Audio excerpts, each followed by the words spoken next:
everybody. Thank you for joining me for another expert interview here on SDX Central. Today, I'm joined by Josee Loudiadis, who's the head of the analytics business line at Nokia.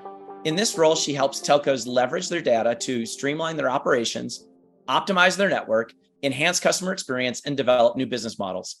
Today, we're going to discuss the role of artificial intelligence and machine learning when it comes to optimizing network efficiency and transforming the customer experience through valuable data insights.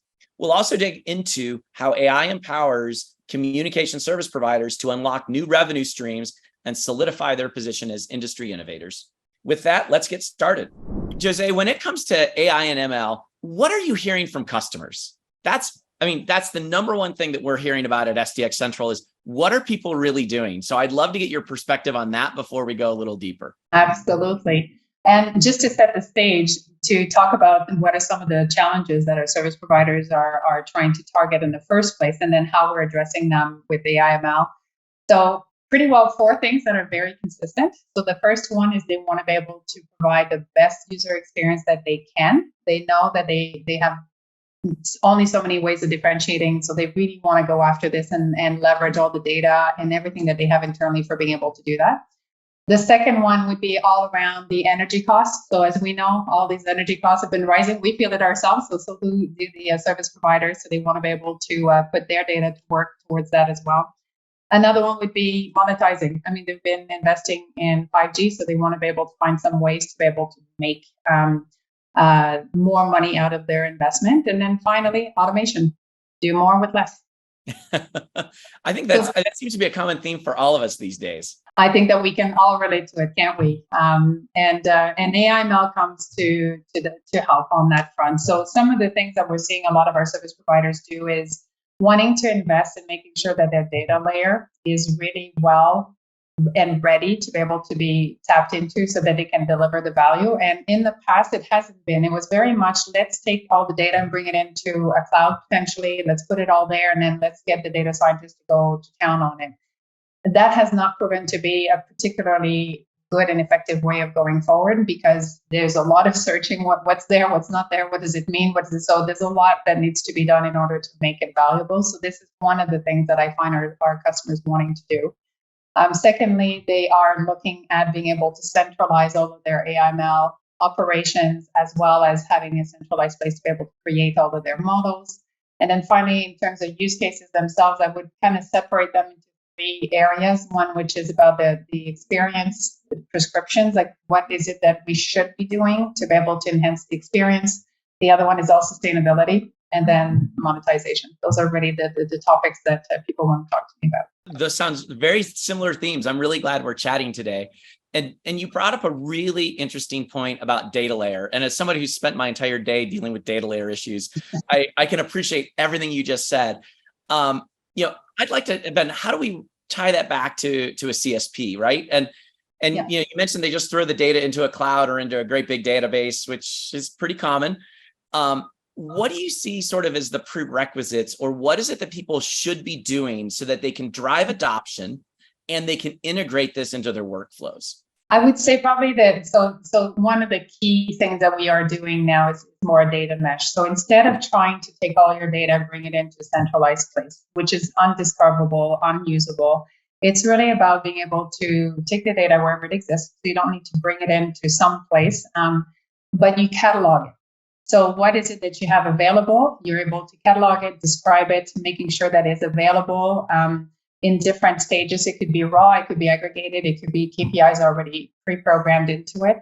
So this is what you want, so that a data scientist at the end of the day can open up their catalog, click on it, and say, that's what I want to bring into my use case. And then once the use case is instantiated, this is when the data starts to be flowing and is correlated, aggregated, and in real time as it's flowing through. So that's really the model that we are going forward with, as opposed to trying to just dump all the data into this data swamp, as opposed to the data lake that we've been talking about in previous generations. The word swamp brings up a lot of connotations.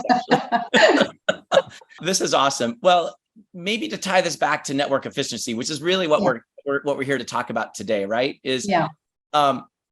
Can you talk about how Nokia leverages this? And it would be great if you could give like maybe a couple of case points, whether it's from here's what you need to do from a base station or a router or a switch or whatever type of device that's there, to maybe start to go, how do we start to measure and pull network efficiency into this? And this is what I love this question, because I'm about to flip it on its head.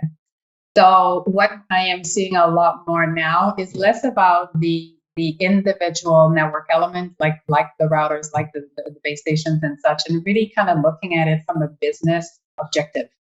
So not to say let's go and find out like how many issues can we find in the network and try to fix them ahead of time, but a lot more about what are some of the things that we are struggling with. So for example, it might be churn for a particular service. So then how do you start breaking down and leveraging the data that you get from your network? Eventually you're going to tie it to network issues, right? And you're going to be reconfiguring or doing something to the network, but it's really where the starting point is that is very different today. In AI/ML in the past, we just said, let's put ML and try to find as many anomalies as possible. We'll unleash the data and we're going to find anomalies. But what service providers found out is they might have like 300-400 anomalies being generated. And then, so which one is most important? How is it going to impact anything? What should I be spending my time on? And my network optimization team is already really busy. I don't want to be sorting through 400 different new problems. So it's really flipping it around and starting from the business objective. Then you start peeling, okay, what does my data tell me about churn? How can I look at a certain profile of data that explains the churn? Then I'm going to tie it into the network problems. And then I'm going to go and prioritize my network problem based on what my objective was in the first place and how that particular problem explains a certain amount of the business objective. So churn is one. It could be experience. It could be trouble tickets. It could be things like that. So it's really about starting there instead of starting in the network. So that's what I'm seeing the trend. And I've seen that not just in telecom, but I've worked also in pharma, retail, CPG, automotive, work with AI/ML with some of the Unilevers, Procter & Gamble's of the world. And that is a consistent way of tackling problems with AI/ML today. That leads me to another question, which is, obviously, this is going to change who you talk to. So can you help paint a picture of who should be talking to you? Because 10 years ago, it was probably somebody with a network engineer in the title. And today I'm wondering, who is that title and who's that persona and who's that person? And, where do they sit in the organization? Because that's probably different too, right? That is such a big question, because it's actually very different. There's no standard way, I would say today, that the telco world has tackled how we deal with this. So you have the very typical, here's my OSS, here's my capacity planning, here's my customer experience. You have these different teams normally that are set up in the telco world. What we are seeing is some people coming up with titles like digitalization. So it might be like a VP of digitalization, might be something like this. It might be that it is somebody who's driving some of the data strategy. So there's some data strategy that are in and around that. So there's some people that feed into this. Sometimes it's somebody and it's a champion within the network operation who might be driving that as well. So they have same title, but they have been given a different mandate. So I can't say that there's a single way that people have organized themselves. I will say possibly one of the easiest way to get going and to kind of drive some of that is like the digitalization officer, because they have a very specific mandate, and then they're across as an umbrella over like all the different groups and be able to work with them. And what's also super important is to make sure that AI/ML is incorporated into the processes that are existing too. This is often what happened in the past, I would say, is that we would have AI/ML models, they great insights, but they weren't silos. They were separate from the rest of the operations, and then they would just never be really used. They were just another piece of information that might not have been incorporated. But by having a digital officer, then that allows you to be able to go across and take a look at how it would fit into the process. This is great learning for me, and as well as for everybody else that's watching today. So this is awesome. Now I'd like to get to maybe a specific example. Yeah. So could you maybe share an example or two about how Nokia's AI-driven data and initiatives and insights are helping customers, and sort of, one or two of these use cases would be awesome. Maybe I can do three, and because they're very different from each other. And I'll give you an example of what would have been maybe a more traditional anomaly detection and or prediction. So going into a little bit further into the AI/ML, it was more on the network side. So it's not about the business objective, and I'm going to give you one of those examples next. But so, for example, we have some models that are operating on a mobile network, about 200,000 cells out there. And what it is doing is really looking at being able to determine like predicting when you might have some issues. So we're predicting up to about 7 days ahead of time, based on the trends, based on the what you are seeing in the hardware, what we're seeing in the software, that we will be having some issues ahead of time. So this is one of the key things that we have there. And we are at about 90% accuracy, which is pretty good actually for AI/ML. This is a really good outcome, because what you want to do is reduce the false positive. At the end of the day, you don't want to get your people busier looking at false positive than otherwise. So this is one of the key things that has been brought in. If you're doing TCAs and you're doing KPIs and threshold crossing, you will be missing some patterns. So by having something that's fairly accurate, then we're able to go and be accurate and be about 7 days ahead of where you need to be, and do some things to your network before it affects you. So this is one piece. Another improvement that I can tell you about related to churn, so starting from a business objective. So a customer had a churn issue in one of their services, and we only looked at the data related to when they were leaving because of the network problem, right? So we didn't look at anything from pricing or some other things like this. Others can do this better than we can. So we looked really at the network data. There was about 55% of the churners that were leaving because of the network data. We could explain 85% of that with video QoE capability. So we said, in 85% of the cases, it's because of video. So we took the video, we identified a profile of what a churner looks like, the kind of KPIs that we're getting over time. And we used this to do two things. One, it became a predictive model, because then it could start telling me, if I have this set of KPIs that look like this for video, it is a high probability that this customer will churn. And then we could go into proactive care for that. So that was one part. But secondly, then we could start hunting, okay, what are the network problems that are giving me play delay, throughput issues, or things related to my video experience? I started being able to connect the network problems to the video problems, and then get to the root cause, and eventually being able to provide a ranked list of all the issues in terms of, this is the first one you should be tackling first. And it would be something like, go to this cell because the play delay is really bad. It's related to handover configuration and it's affecting 2% of your churn. That would be a prescription. That's how I would look at it. This is what you need to go and do, and this is why you need to do it. And that can be handed over to the network operation team.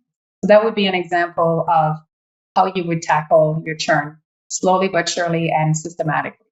So the third use case that we are seeing our customers doing quite a lot today is all about sustainability and being able to reduce their consumption of energy in the network. So networks, they consume 2 to 3% of all the national consumption in any given country. So it's a problem that's worthwhile to tackle. It certainly is for their balance sheet and keeping their margin. So we're seeing a lot of our customers wanting to tackle the energy, and this is where the analytics really shines. So imagine what we normally do at home, right? We have these thermostats where we say, oh, between this period and this period, kind of bring down the temperature or something like this. And we can manage to conserve energy for when we're in the house and not when we're outside. So it kind of gives you some threshold, and you have a schedule. So our radio do the exact same thing, and we have features in our radios for doing this, but analytics can take it further. We can start looking at the traffic patterns. We can start looking at the experience that customers are getting, and then we can start shutting down more of the radio at a more micro level, so that we can start saving additional energy. And what we have seen when we're implementing this is we're seeing an additional 7 to 10% above what you would have with just the radio schedules of energy savings. And that's translating to massive amount of money and saving for all of us. I actually have a patent in that I wrote when I was at Juniper 15 years ago. Wow. So you were ahead of your time. I was ahead of well, it was slightly different. It wasn't for radios, but it was for routers. It was how to optimize routers in large, massive data centers because of so much energy consumption. And also then how to optimize the network route based off of the cost of energy at a given data center. Wow, Which is right if you have one in Boise versus one in Des Moines, but the cost of energy is substantially different, then that changes the equation quite a bit. So it was how to take these additional inputs and use that basically for basically traffic rerouting between data centers to optimize, and then also optimize it across the schedule of the day, because most places energy is less expensive at night. So, move your big workloads to go process it if you could get it done and not impact the output. So very, very key. And you know what ties in very nicely to what we're seeing in the regulations, right? So in regulations, you start having to put out your scope 1 reporting for your network. And you can do this in one of two ways. The way that people do it today is you say, well, I have so many routers, I have so many base stations, I have so many, and they consume ish about that. And that's what I'm going to put into my report. And this would be equivalent to like, if you have your dishwasher, it says like, this is the 5.6 something energy, right? However, when you are deploying and configuring your network, as you mentioned, it could be very different on how it's consuming. And it's similar again to the dishwasher. If you're double rinsing and doing high heat and all this is going to be very different. And if you're using the energy saving kind of settings on your dishwasher, so it's the same thing. As you are implementing a network, you will do things that will have more or less impact on your consumption. So the scope 1 reporting that we're starting to see in regulation, this is one of the areas that we're really active into as well, to be able to really accurately report what it is that you're doing in network, so you have a shot at being able to affect it as well in a positive manner thereafter. Maybe take in a slightly different direction, right? We've got some really killer use cases about the churn and also for anomaly detection. AI/ML, this thing's changing like every 15 minutes, and it's evolving, and the definition and everything. What is Nokia doing to stay at the forefront of this? And where do you see sort of the next level of value coming for some cutting edge solutions? As you know, we have a pretty big pool of people called Bell Labs. That's what they do every single day. They are not mandated with generating any products.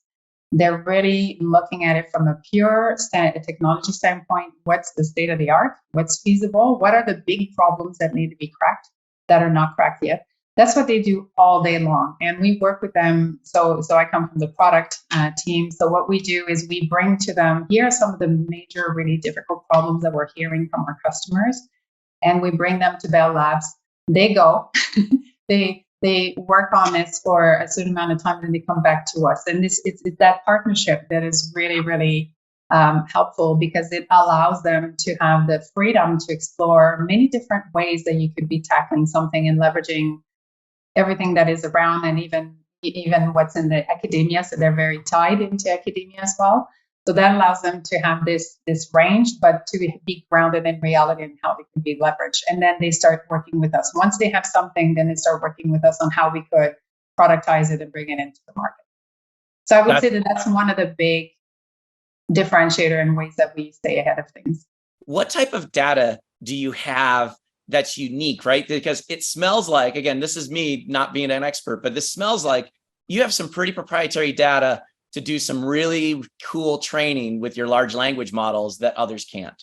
And this is in partnership with some of our customers. So often what happens is when we have customers that are interested in a particular area, or they're interested in making sure that we are able to kind of move ahead, they will allow us, they will sign and allow us to use their data for the purpose of research and or for the purpose of testing, maybe combinations of things. So we are able to gain access because we're well engaged. I mean, we have about 400 different types of deployments of AI/ML and analytics out there. So we've played with a lot of data, and our customers are trusting us with that. So they will allow us to be able to do some research. Some of them will allow us to do some research with that data. So that allows us to be able to progress and where we can take things. Awesome. That's cool.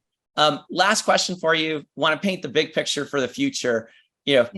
From where you sit, what is the future of AI and ML, both from a CSP enterprise perspective, and also from the great big consumery stuff that we all play with right in our spare time? Oh, you're going to go consumer as well, eh? Yeah, why not, right? I mean, you mentioned it just a couple moments ago. AIML is one of the areas, it is moving fast. If you had asked this question even just 3 years ago, do you think that you would have come up with ChatGPT as being one of the things that would have been popping up? No. Meanwhile, it is transformative. We all know that this technology we're working with is transformative. What is being brought to the fore is changing all the time. One of the big things actually that is on everybody's mind, and I'll take ChatGPT as an example, is how can we apply it? So one of the key questions that come up would be legality of it and who owns the code that it generates. So is it ChatGPT that owns the code that generated it, or is it Nokia? So that becomes really interesting. And then how we are kind of bringing in some additional modeling and data that ChatGPT can come into. So it becomes a really interesting way of looking at the business models and what's going on. So I think there's going to be a lot, not just around the technology, but also how we leverage it and what does it mean to leverage it. And I'll go into the day-to-day consumer area. When you're looking at the AI capability today to generate on behalf of someone, it means that others can also generate on behalf of somebody else. So now who is starting to be able to control, like if you are in the arts, you might be a singer, you might be an actor, and you have AI that's starting to generate something that looks like you, speaks like you, sings like you, but who owns it? So we have some very interesting things that are coming ahead in terms of not only where it applies, but the technology and how we're going to be able to leverage it in a way that is trustworthy for everybody. And there's a lot that is happening on that side, and even the government are getting into it, making sure that that's regulated. So there's definitely a lot of that, I would say, on the one hand. And I would say that there's a lot, like some of the key things, as anything, the technology is moving ahead, but it's the framework and the pillars that we're putting around the transparency, making sure that it's explainable. Think about a news source that would be written, right? So ChatGPT might be like this. It's telling you something. AI might tell you something, but how can you verify it? What is the source from which you are able? So being able to tie the outcome with where it came from is actually really hard. It's really, really hard because you have like some neural networks that are just kind of generating. It's like, how did it get that? And being able to tie it in a logical fashion so that as a consumer, be able to hear or see something and be able to understand where the source comes from and how it's tied so you can verify what you're seeing. That's actually really hard. And that's going to be a topic that's going to keep us pretty busy for a little while. That's incredibly fascinating. I find that too. So I think that some of the key things that are going to come out like in the next little while are things that are so easy for us to grasp, but at the same time so hard for people to do and explain. So that will be a very interesting thing. And I'm sure there'll be lots of new advancements in that area. We could chat all day. I know you've got a lot to do. But Josee, this was awesome. Thank you for spending some time with me today. That was fun.